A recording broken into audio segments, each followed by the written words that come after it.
This is All India Radio. In the program Spotlight, we now bring you a dialogue on Bailout Package for Sugar Industry. The participants are Harveer Singh, Business Editor Amar Ujala, and N. Bhadran Nair, Senior Journalist. Welcome to this program, Mr. Harveer Singh. An informal meeting of the group of ministers yesterday agreed to provide a bailout package to the sugar industry, which has been facing liquidity crunch.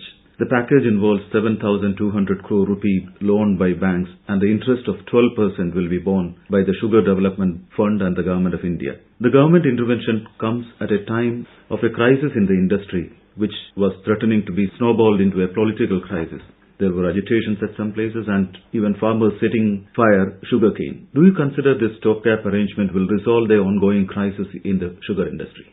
The industry is really in the need of a package, but we cannot say that it will resolve the issue finally. Actually, we are a little bit late to resolve this problem. And the basic problem for the industry is the low price of sugar in the domestic market.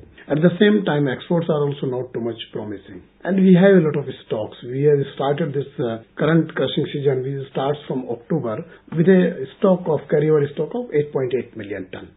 And which is sufficient to meet the requirement of almost 4 or 5 month market requirement of the country.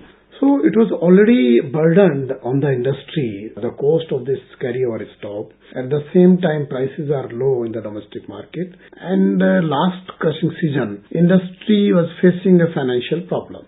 So all these things together created this situation that industry is ailing, and from day one, if industry starts with the current scenario, will start making losses. So that is the issue being raised by the industry. But at the same time, industry made a lot of profit in the past. We cannot say that every time when there is a crisis, industry should be given package and from the exchequer. Industry should also start making a good calculation based on the input as well as the market situation. But here the problem is that because sugar trade is so much regulated earlier, if you go back just before the Rangarajan committee recommendations were implemented and government allowed the industry to sell sugar freely, and the levy obligation was also done away by the center. So before that it was really extremely regulated industry. But it is a miscalculation made by the industry also on its own, because industry was continuously requesting that we should be decontrolled. Government did the job. So now, but they were not able to read what is coming in future. Maybe due to some control. I think we must have allowed more and more export from the domestic stocks so that burden would have been lesser. And sugar price is also supposed to be a little bit required, supposed to go upward, because if there is a continuous downward trend in the prices, millers will not be able to pay the price to the sugarcane farmers. As you said, the center decontrolled the sugar sector. Sugar mills were free to sell the commodity in the open market, and there was the obligation to supply sugar at subsidized rates to the ration shops. So that was also lifted. There was a demand the industry has made. Despite the decontrol of the sugar, why do you think the sugar industry in India is ailing? The government has met their demands. Actually, sugar industry is a little bit complicated industry, and a lot of politics is also there. And we have a tendency to have more and more stocks domestically. When we were able to assess that we have a higher production compared to our domestic consumption of around 24 million ton, we must allow the industry to export freely, and I think we should have a threshold limit that this much quantity. Normally the standard is 3-month requirement after the crushing season starts. So we should have a carryover stock of minimum 3-month stock. But stock was much higher. At the same time, unfortunately, we were importing sugar. The policy allowed the importer to import the sugar and to give the time frame of 18 months to re-export the processed sugar. So raw sugar was imported in the country, which were not supposed to be imported. At the same time, the government should have levied very high import duty on raw sugar as well as on refined sugar. So we don't need external stock to flow within the country, because already there was higher stock, surplus stock. But naturally, if the produce of any company or of any sector, the price of the produce will go down.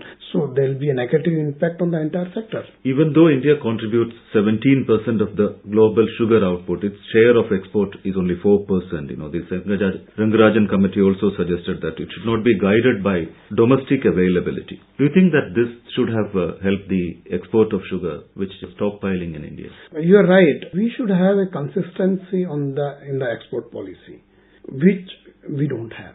And that's why I started with that industry was under very heavy controlled. Everywhere you have to sell only this much of sugar in the first half of the month, then you have to sell in the second half of the month, then control on molasses and control on exports. So I think government must have allowed the industry to run in a decontrolled manner. But at the same time, there was a fear that there may be a cartelization and sugar prices will go up and then domestic consumer will suffer. But did not happen. When government was supposed to make this decision to decontrol the sugar, many quarters raised this point that sugar prices will go up. But given the scenario, we had a lot of stock. So it did not happen and it was not supposed to be happen. So we should have a long-term policy on export-import front and we should basically give protection to the domestic industry and instead of just to protect the consumer, we should also safeguard the rights of producer also. Producer particularly sugarcane farmer. Otherwise, he is the most sufferer load in this crisis. A long-term policy should take into consideration all the three stakeholders like in the sugar industry, the farmers and the consumers perhaps, isn't it? Yes, you are right. As you raised this point that it may snowball in a political crisis because UP is the second largest producer of sugar and sugarcane in the country and the private industry owns more than 2,300 crore of cane dues for the last crushing season which ended in September technically but practically ended in April, May. So farmers were not paid for the supply they made to the industry last year. And even in the current crushing season, millers have not started fully the crushing of the current season and the state government freeze the price of sugar cane on the last year's price because industry refused to pay. Industry said we will be able to, last year the average for average cane, quality cane, the price was rupees 280 per quintal, but industry said we will not pay more than 225 because as per the Rangarajan formula, the committee recommended that cane price should be linked with the sugar price in the market and 70% of the price should be given as cane price which is coming out from selling the sugar and it calculates around 225 rupees per quintal in UP.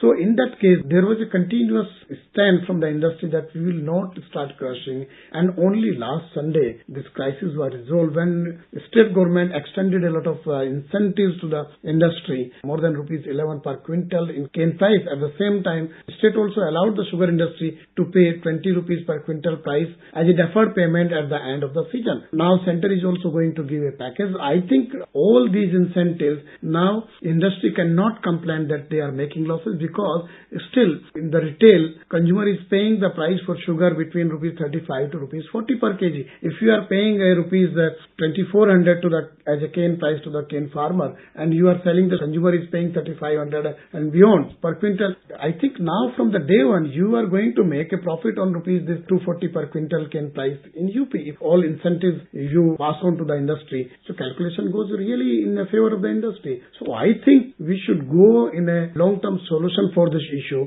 and all the three stakeholders, farmer, industry and consumer should be given equal importance to go for a long-term solution on this issue. Do you think that the dual pricing system, one by the center and the other by the state government, creates some kind of a imbalance? Most of the decisions by the state governments are politically guided instead of the economics of the industry. I have a different view on this point. Earlier there used to be a statutory minimum price for sugar cane. Government used to central government fix that price and that price was supposed to announce before the planting start for sugar cane. Then we went into a new regime of fair and remunerative price, that is FRP. There was a huge discussion and debate on this issue few years back and at that time center came out with an ordinance and that said that state will not be allowed to fix the price. They are fixing a state advised price, particularly in northern states like UP, Haryana, Punjab and Uttarakhand. Uttarakhand. So because there is a huge gap between these two prices, industry always cry that this state advised price is really impractical and much higher than the central price. Industry went to the court also. But in 2004, Supreme Court Constitutional Bench upheld the right of the state to fix the SAP, because really this industry is a very complex industry. Industry pays the price to the farmer, but at the same time, because it's seasonal industry which runs for 6 months, but for those 6 months it requires a continuous supply for raw material, and for that state government in northern state particularly reserve a particular area for a particular sugar mill.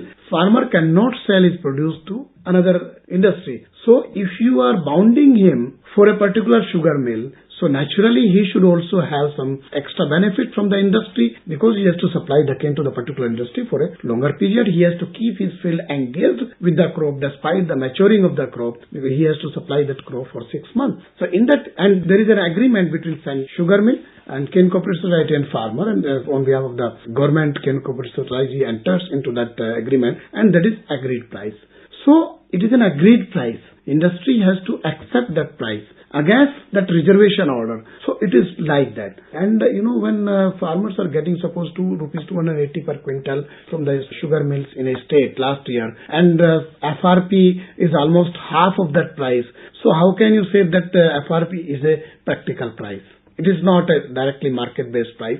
And earlier when the formula, this SMP, I want to explain that point, because center used to take levy sugar from the industry for the public distribution system, and to calculate that levy price supposed to be paid by the center to the millers, this SMP used to be computed as a formula for cane price. So that's why prices were very low for levy. And domestic, the free sale sugar prices used to be based on the market. So now this requirement of the center has gone down heavily, because only below poverty line people get sugar through PDS system. And now even on that front, center asked the state to buy the sugar from the market, and industry have been relieved from this levy obligation, which has transferred almost 5,000 crore benefit to the industry. The markets in almost all sectors are constantly matching anticipated demands and supply. Do you think there is justification why the sugar market is not allowed to do this?